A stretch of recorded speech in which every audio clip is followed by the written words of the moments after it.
Alors, dans l'actualité de ce vendredi 25 avril, d'abord, hier, nous recevions un communiqué de presse des caisses Desjardins du nord de l'îlet et du sud de l'îlet des Hautes-Terres qui ont officiellement présenté leur projet de regroupement lors de leur Assemblée générale annuelle qui se sont tenues le 23 avril dernier. Donc, cette fusion marquerait une nouvelle ère pour les services financiers dans la région avec la création envisagée de la Caisse Desjardins du Grand Lillet, prévue pour le 1er janvier 2026.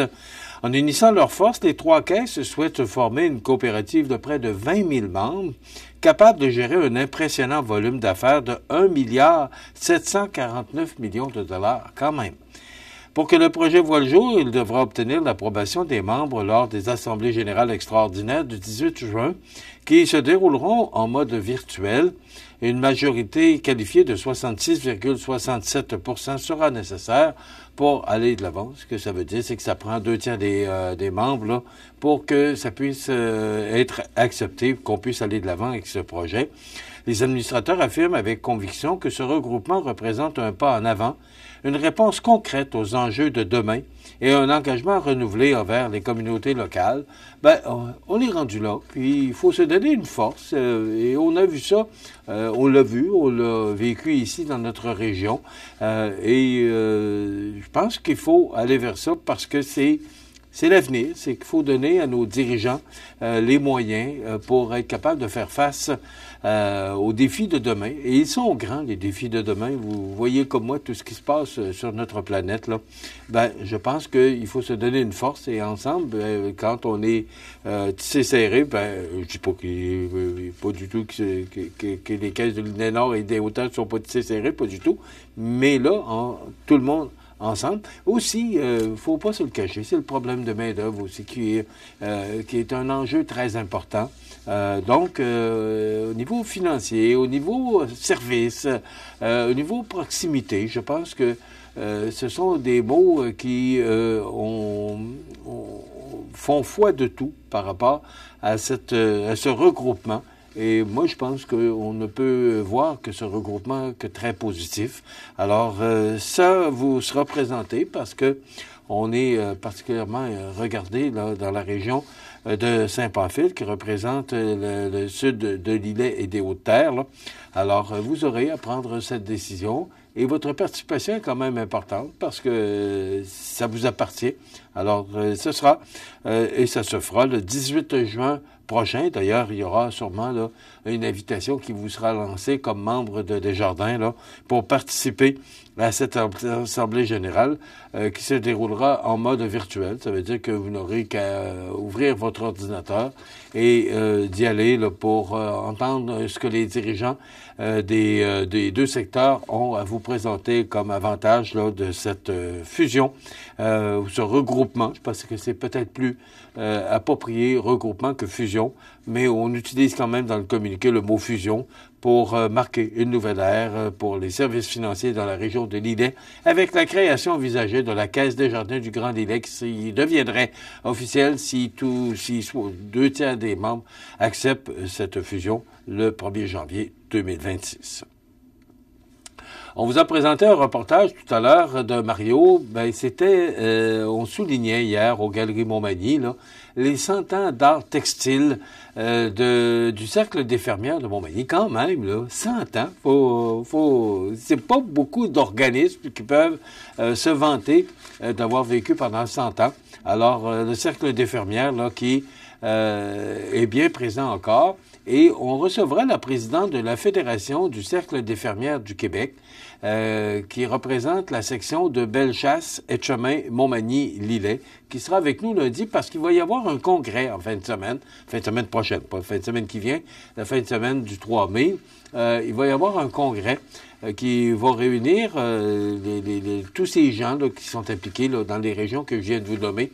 Ce congrès aura lieu à l'espace citoyen et le congrès n'est pas ouvert au public, mais il y aura une exposition. Si vous n'avez pas pu le voir aux Galeries Montmagny, vous pourrez voir cette exposition parce qu'elle sera présente là, à l'espace citoyen et vous serez invités à vous y rendre. Donc, on aura la présidente lundi là, pour nous donner plus de détails sur cet événement. Oui, monsieur?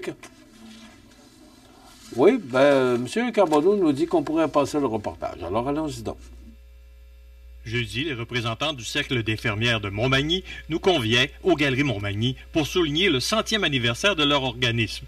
Madame Hélène Boileau, présidente du Cercle des fermières de Montmagny, nous en parle. Alors, 100 ans, ça se fête effectivement. Nous offrons au Magny-Montois et à la région une magnifique vitrine centenaire qui présente des œuvres qui ont été réalisées par les dames fermières au cours des derniers 100 ans. Alors, cette exposition-là se tient aux Galeries Montmagny du 24 avril au 2 septembre. Également, durant cette conférence de presse, le Cercle des fermières annonçait des activités supplémentaires à compter du 3 juin. Madame Hélène Boileau. Oui, à la bibliothèque, ce sera plutôt un volet archives, puisque les archives du Cercle sont vraiment extrêmement riches et précieuses. Et on pourra aussi y voir un diaporama présentant des œuvres qu'on n'aura pas pu montrer ici en vitrine. Des œuvres plus fragiles, plus fragiles. Voilà. La date, c'est du 3 juin au 2 septembre. Madame Boileau dévoilait également une grande activité regroupant les cercles de fermières Bellechasse, Etchemin et Montmagny. Oui, la semaine prochaine, l'Espace citoyen reçoit le congrès régional du Cercle de fermières Bellechasse, Etchemin, Montmagny. Il présente son congrès, mais il y a un volet exposition pour la primauté des œuvres des fermières de l'ensemble des 37 cercles qui font partie de cette fédération. Ça se tient les 2 et 3 mai. De quelle heure à quelle heure? C'est dans l'après-midi, de 13h jusqu'à 8h le soir, à la salle C de l'Espace citoyen. En terminant, Mme Boileau nous dévoile quelques activités à venir pour l'été 2025. Pour l'été 2025, en fait, nous serons présentes au marché public de Montmagny et le 21 mai, nous allons aussi avoir une expo-vente au sous-sol de l'église Saint-Thomas. Mario Lacombe aux Galeries Montmagny pour CEMA TV. Information. C'est avec fierté que la région de la Côte-du-Sud a célébré les lauréats locaux du défi Ose entreprendre. Cette année, 4 projets scolaires originaux et porteurs se sont démarqués parmi les 8 soumissions déposées dans différentes catégories, démontrant que l'innovation et l'engagement peuvent naître très tôt, même sur les bancs d'école. Dans la catégorie adaptation scolaire primaire, le projet Zen et coloré de l'école Beaubien a retenu l'attention sous la supervision de leur enseignante Camille Salva. 6 élèves en classe d'adaptation scolaire ont reçu et vendu des bombes de bain. Du côté de l'école primaire Morissette à Sainte-Claire dans Bellechasse, parce que ça fait partie du centre de service scolaire de la Côte-du-Sud qui couvre Bellechasse, Montmagny-Lillet, les élèves de 5e et 6e année de Mme Lisanne Fournier ont mis la main à la pâte car leur initiative, intitulée « Goûter la cuisine d'ici, une bouchée égale un sourire », a permis de cuisiner des douceurs accompagnées de messages positifs distribués à des patients atteints de cancer via l'organisme Accueil Sérénité. Au secondaire, l'école Caso a brillé avec Fil en bulle et Tralala, projet d'adaptation scolaire et de formation préparatoire au travail, chapeauté par l'enseignante Priscilla Ouellette Fournier, qui consiste à créer des produits d'hygiène à partir de matériaux recyclés, comme des linges à vaisselle, chouchous, savon, une partie des profits ayant été versés à la Fondation d'Hôtel-Dieu de Montmagny. Et chez les adultes, le Centre d'éducation des adultes de Montmagny s'est démarqué avec senteurs d'agrumes, un zeste de bonheur. Inspiré par des parfums d'agrumes qui flottaient à l'heure du lunch, les participants ont conçu un pot-pourri éco-responsable à partir de pluches séchées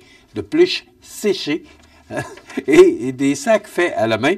Alors, ces 4 projets gagnants représenteront fièrement le Centre de service scolaire de la Côte-du-Sud lors du gala régional qui se tiendra le 29 avril prochain à la Polyvalente. Benoît Vachon de Sainte-Marie, on espère qu'un ou de ces 4 projets puisse remporter la palme. Enfin, toujours sur la scène locale, le Centre intégré de santé et de services sociaux de Chaudière-Appalaches, qui est activement à la recherche de familles d'accueil pour offrir un foyer stable, aimant et sécurisant à des enfants âgés de 0 à 17 ans. Alors, pour devenir famille, il faut avant tout avoir de l'empathie, un bon jugement et des méthodes éducatives positives. L'ouverture d'esprit et l'envie de s'investir sont également essentielles. Donc, on recherche des familles d'accueil.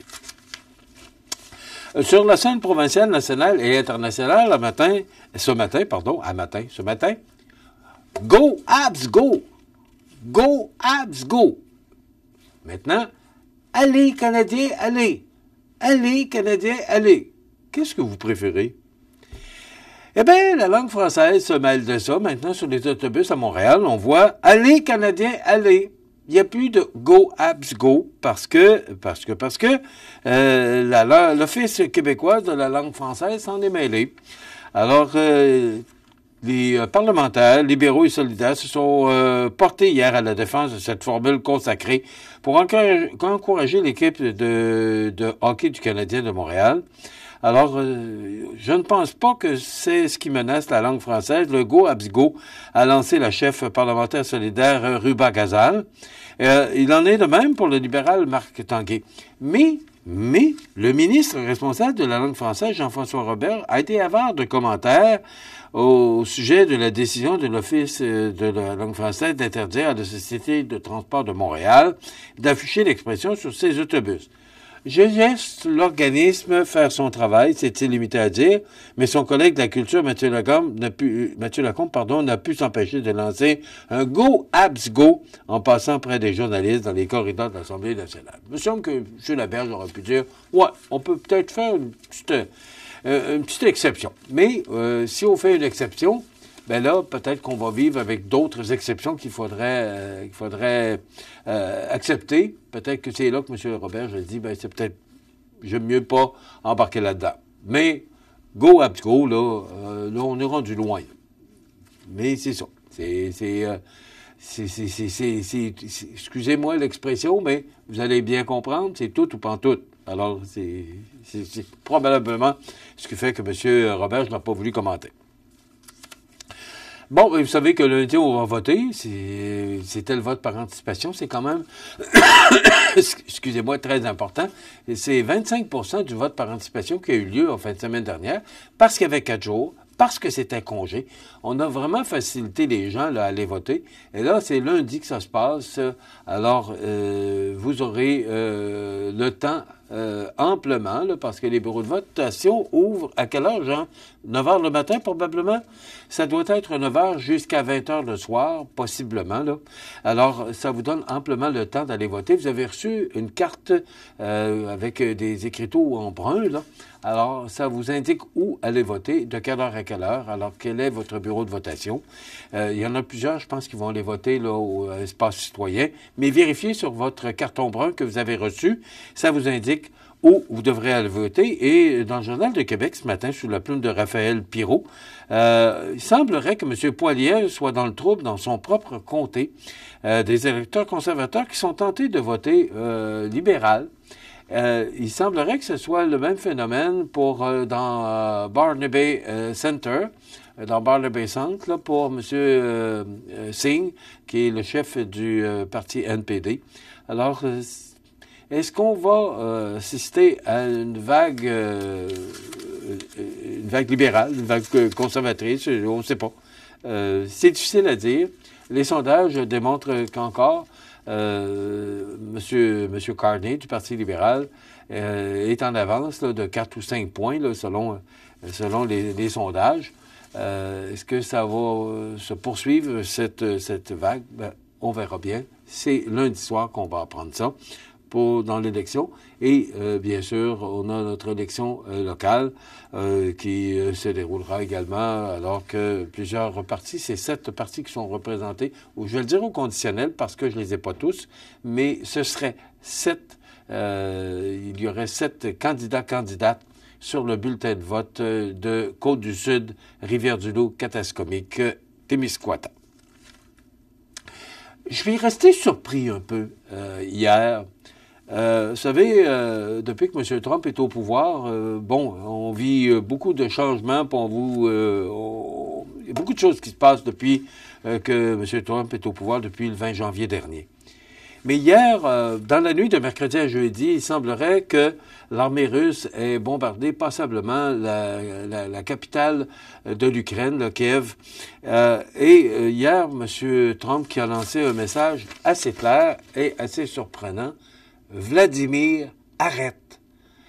Là, actuellement, il y a un représentant de Washington qui est à Moscou pour négocier un accord de paix avec l'Ukraine et la Russie.